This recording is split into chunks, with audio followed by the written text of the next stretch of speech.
For my experiment, I made a coin launcher that could measure the displacement between the launcher and the wall. To use it, I just simply pull the plunger, load it with a coin,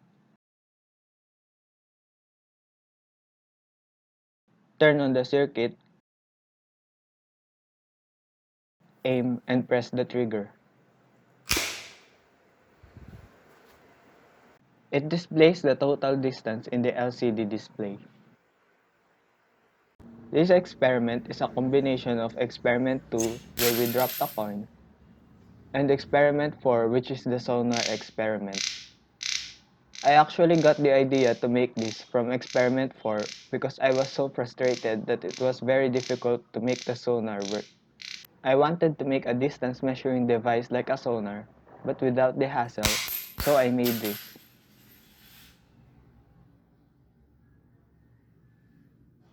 So how does it work? When I pull the trigger, the plunger is quickly pulled by the rubber bands. This pushes the coin outward, where it passes through a laser tripwire. When the first beam of laser is broken by the coin, the Arduino Nano microcontroller starts a stopwatch.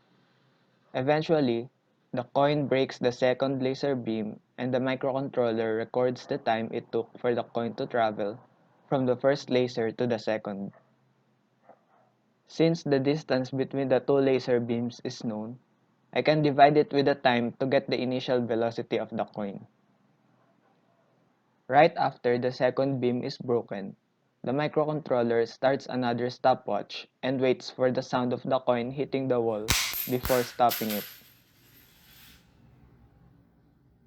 By multiplying the x component of the initial velocity to the time it took the coin to hit the wall, I can get the displacement. Unfortunately, this simple calculation does not take the speed of sound into account. When the coin hits the wall and makes a sound, the sound does not instantly reach the launcher.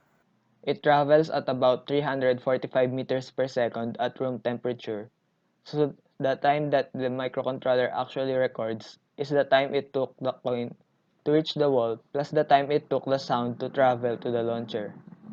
This time is very short, but it is enough to increase the percent error distance. To solve this problem, I had to get the coin's time of flight from the total time. I wrote a MATLAB code to take the speed of sound into consideration. Ideally, the microcontroller should solve this, but the equation is a fourth-degree polynomial which involves complex and very large numbers that the microcontroller could not handle.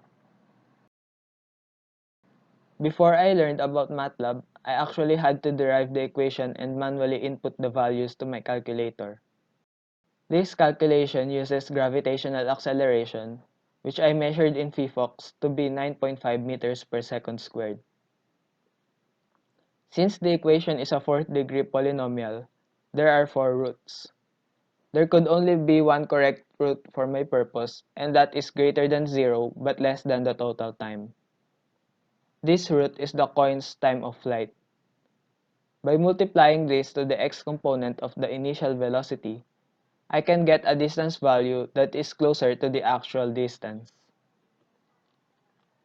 However, there is another factor that increases the percent error, and that is the air resistance or drag. This drag gradually slows the coin down during flight, which makes the recorded time longer than expected. This effect grows worse with distance because there is greater time for the air to slow the coin down. It also grows worse with the launch angle because a greater surface area is hitting the air when the coin is diagonal as opposed to when it is flat. Based on the data that I have obtained, an increase in error is indeed correlated with the distance and launch angle. One recommendation I suggest is replacing the Arduino Nano microcontroller with a more powerful microcontroller, perhaps a microcomputer like Raspberry Pi, so it could solve the fourth-degree polynomial itself. It is also more precise in measuring time. Thank you very much for listening.